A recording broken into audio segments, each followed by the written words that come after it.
आपका यूनिक प्रज्ञान यूट्यूब परिवार में मैं प्रज्ञान सर हार्दिक स्वागत करता हूं, वंदन करता हूं, अभिनंदन करता हूं। प्यारे साथियों, सुबह के 5 बज चुके हैं। जिस प्रश्नोत्तरी 50 का आप बेसब्री से करते हैं इंतजार, वह प्रश्नोत्तरी 50 लेकर के आपके बीच उपस्थित हूं। जैसा कि आपको विदित है, प्रश्नोत्तरी 50 का मुख्य उद्देश्य आपके अध्ययन का आपको रिवीजन कराना। वन लाइनर शैली में 50 महत्वपूर्ण प्रश्नों को प्रतिदिन सुबह सुबह आप करते हैं रिवाइज। तो इस रिवीजन श्रृंखला से जुड़ने के लिए फटाफट वीडियो को लाइक और शेयर कर दीजिए। चैनल पर पहली बार होंगे तो चैनल को सब्सक्राइब करके बगल में बने हुए बेल आइकन से ऑल बटन को प्रेस करना बिल्कुल ना भूलें। तो बिना समय गंवाए प्रारंभ करेंगे पाठचर्या, लेकिन उससे पूर्व देखेंगे प्यारा सा मॉर्निंग कोट्स कि कौन कहता है कि आसमां में सुराख हो नहीं सकता, तबीयत से एक पत्थर तो उछालो यारों। साथियों, जिस दिन आपने ठान लिया है, जिद पकड़ ली कि मुझे अपने लक्ष्य को प्राप्त कर लेना है, तो आप तब तक लगे रहिए जब तक कि लक्ष्य आपको ना मिल जाए। भले ही चाहे जितनी आलोचनाएं आपकी हो जाएं, जितने भला बुरा लोग कह लें, लेकिन आपको अपने लक्ष्य के लिए अपने आप को समर्पित कर देना है। लक्ष्य आपके प्रति समर्पित हो जाएगा। और इसी मॉर्निंग कोर्स के साथ प्रारंभ करते हैं शायद प्रश्नोत्तरी 50 को। देखते हैं आज का पहला प्रश्न। अरस्तु का काव्यशास्त्र किसकी रचना है? इसका आपको जवाब बताना है। डॉक्टर नगेंद्र जवाब बता करके इस प्रश्न का बिल्कुल सही उत्तर दिया है आपने। अगला प्रश्न है कि यह तथ्य अनदेखा नहीं किया जा सकता कि कविता के नए प्रतिमान के केंद्र में मुक्तिबोध है। यह कथन किसका है? यह तथ्य अनदेखा नहीं किया जा सकता कि कविता के नए प्रतिमान के केंद्र में मुक्तिबोध है। यह कथन है नामवर सिंह का। अगला प्रश्न है कि स्त्रियां पर्दे से प्रजातंत्र तक आलोचना कृति के रचनाकार कौन है? स्त्रियां पर्दे से प्रजातंत्र तक आलोचनात्मक रचना दुष्यंत कुमार की है। 2012 ईस्वी इस रचना का प्रकाशन वर्ष है। आगे बढ़ते हैं और देखते हैं अगला प्रश्न। अगला प्रश्न है कि केशव को कवि हृदय नहीं मिला था, उनमें वह सहृदयता और भावुकता न थी जो एक कवि में होनी चाहिए। यह कथन किसका है? जवाब में आपने आचार्य रामचंद्र शुक्ल को चुना, तो बिल्कुल सही जवाब। अगला प्रश्न है कि अमर, रंजना और अमला राजेंद्र यादव के किस उपन्यास के पात्र हैं?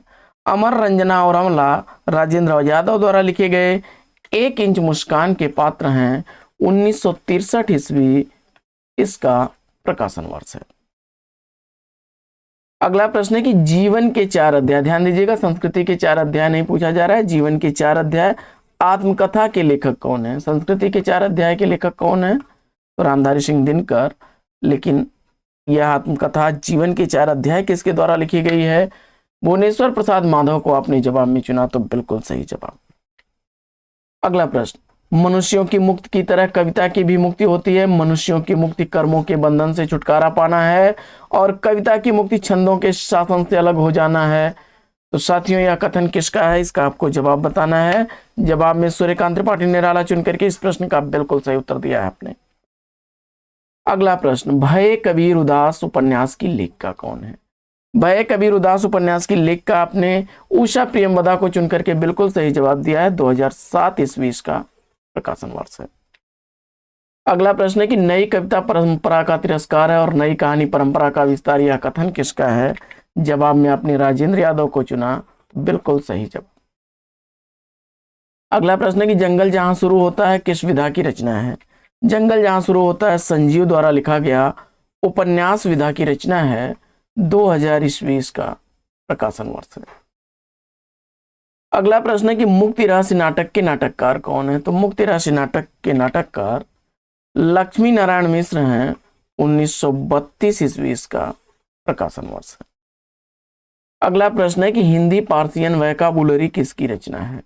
हिंदी पार्सियन वोकैबुलरी रचना के रचनाकार आपने चयनित कर लिया है सदल मिश्र को, बिल्कुल सही जवाब।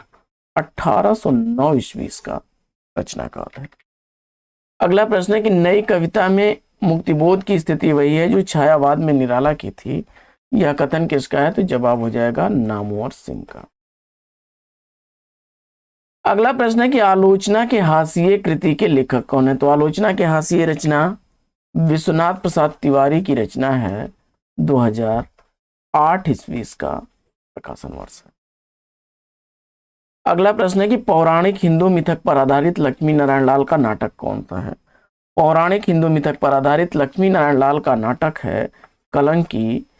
1969 ईस्वी इस नाटक का प्रकाशन वर्ष है। अगला प्रश्न है कि रूप राशि और चित्ररेखा की रचयिता कौन है? रूप राशि और चित्ररेखा राम कुमार वर्मा द्वारा लिखी गई रचना है। 1931 ईस्वी रूप राशि का, वहीं चित्ररेखा 1935 ईस्वी की प्रकाशित रचना है। अगला प्रश्न है कि पंखहीन मुक्त गगन में पंछी उड़ गया, ये आत्मकथा किसके द्वारा लिखी गई आत्मकथा है? जवाब में आपने विष्णु प्रभाकर को चुना, बिल्कुल सही जवाब। अगला प्रश्न है कि आदर्श दंपति उपन्यास के उपन्यासकार कौन है? आदर्श दंपति उपन्यास लज्जाराम शर्मा द्वारा लिखा गया, 1904 ईस्वी का प्रकाशित उपन्यास है। अगला प्रश्न है कि पहला पड़ाव उपन्यास के लेखक कौन है? पहला पड़ाव उपन्यास श्रीलाल शुक्ल द्वारा लिखा गया, 1976 ईस्वी का प्रकाशित उपन्यास है। अगला प्रश्न है कि भूलने के विरुद्ध निबंध के निबंधकार कौन है? भूलने के विरुद्ध निबंध रमेश चंद्र शाह द्वारा लिखा गया निबंध है, 1990 ईस्वी निबंध का प्रकाशन वर्ष है। अगला प्रश्न है कि कुहासा और किरण, श्वेत कमल, टूटते परिवेश नाटकों के नाटककार कौन है? कुहासा और किरण, श्वेत कमल और टूटते परिवेश नाटक विष्णु प्रभाकर जी द्वारा लिखे गए नाटक हैं। कुहासा और किरण 1975 ईस्वी का, श्वेत कमल 1984 ईस्वी का, वहीं टूटते परिवेश 1974 ईस्वी का प्रकाशित नाटक है। मधुलिका, अपराजिता, किरण वेला, इन काव्यकृतियों के रचनाकार कौन है? जवाब में आपने सेलेक्ट कर लिया रामेश्वर शुक्लांचल को, तो बिल्कुल सही जवाब। मधुलिका 1938 ईस्वी, अपराजिता 1939 ईस्वी, किरण बेला 1941 ईस्वी की रचना है।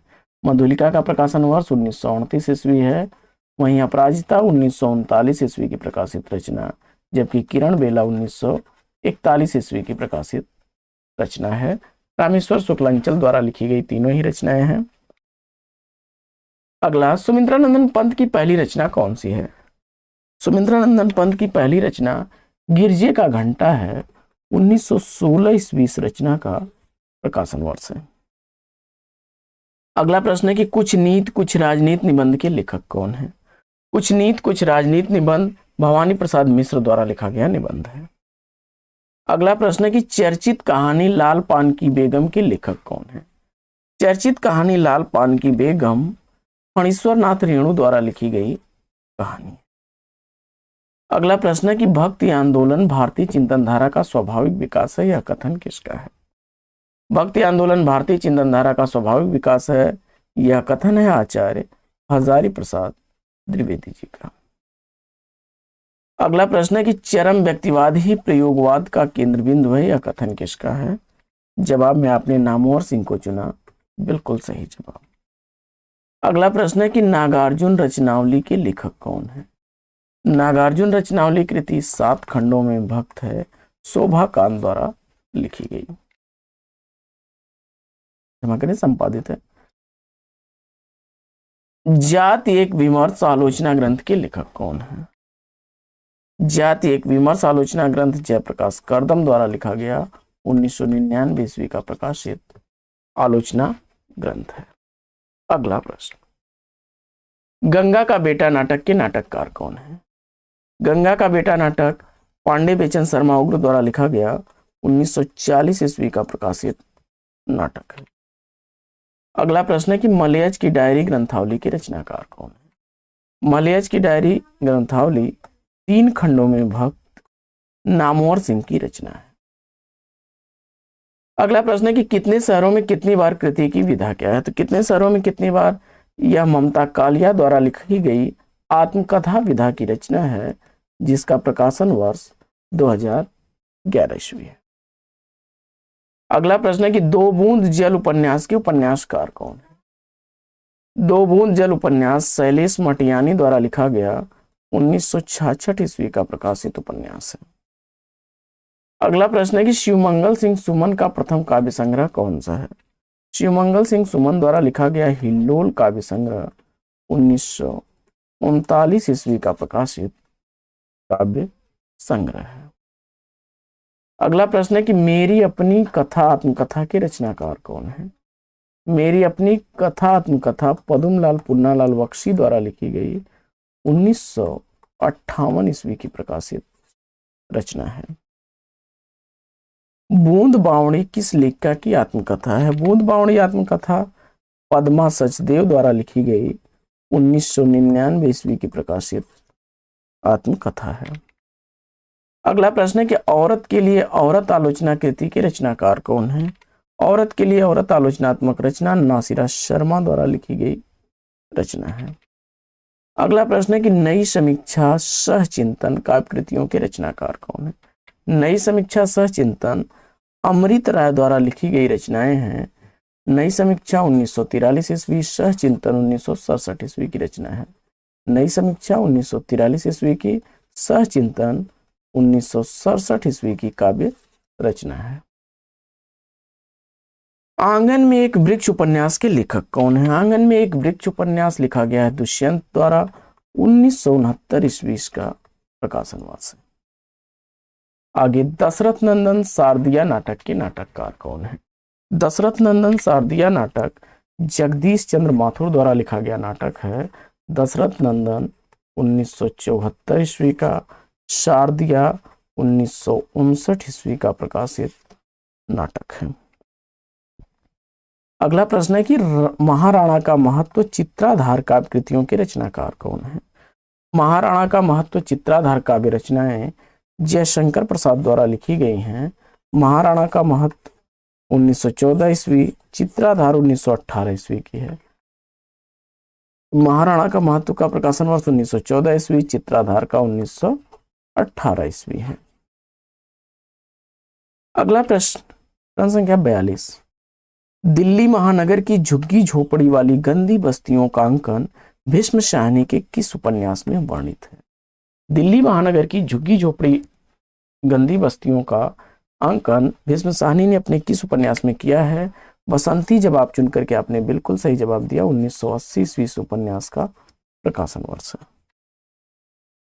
एक पत्रकार की आत्मकथा के लेखक कौन है? एक पत्रकार की आत्मकथा मूलचंद्र अग्रवाल द्वारा लिखी गई 1944 ईस्वी की प्रकाशित आत्मकथा है।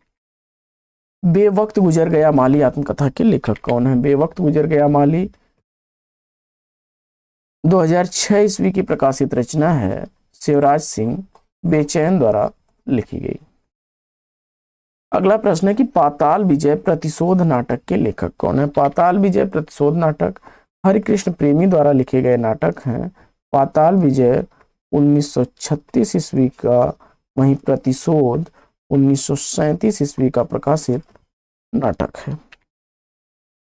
नाटक के लिए रंगमंच होना चाहिए, रंगमंच के लिए नाटक नहीं। यह कथन किसका है? तो जवाब हो जाएगा जयशंकर प्रसाद का। अगला प्रश्न, जय भारत विष्णुप्रिया काव्य कृति के रचनाकार कौन है? जय भारत विष्णुप्रिया काव्य रचनाएं मैथिली शरण गुप्त की काव्य रचनाएं हैं।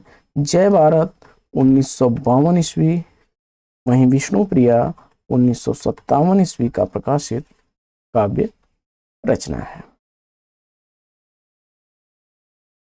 अगला प्रश्न, द्विवेदी युग के सर्वश्रेष्ठ प्रगीतकार कौन माने जाते हैं? द्विवेदी युग के सर्वश्रेष्ठ प्रगीतकार माने जाते हैं मुकुटधर पांडे। अगला प्रश्न है कि दूसरे शब्दों में शब्द और स्मृति निबंध के लेखक कौन है? दूसरे शब्दों में शब्द और स्मृति निबंध निर्मल वर्मा द्वारा लिखी गई है। दूसरे शब्दों में निबंध का प्रकाशन वर्ष 1997 ईस्वी है। वहीं शब्द और स्मृति 1976 ईस्वी के प्रकाशित निबंध है। अगला प्रश्न है कि कविता की भाषा में मनोरंजन तो होता है परंतु वह जीवन संग्राम के काम नहीं आती। यह कथन किसका है? जवाब में सूर्यकांत त्रिपाठी निराला को आपने चुना, बिल्कुल सही जवाब। तो साथियों, आज की यह पाठचर्या आपको कैसी लगी कमेंट्स करके जरूर बताइएगा। आज की इस पाठचर्या में लेते हैं पर विराम। फिर मिलेंगे आपसे अगले वीडियो में एक नए प्रकरण, एक नए टॉपिक, एक नए अंदाज में। तब तक के लिए लेंगे आपसे विदा। आपका जीवन मंगलमय हो। Best wishes, best of luck. Jai Hind साथियों।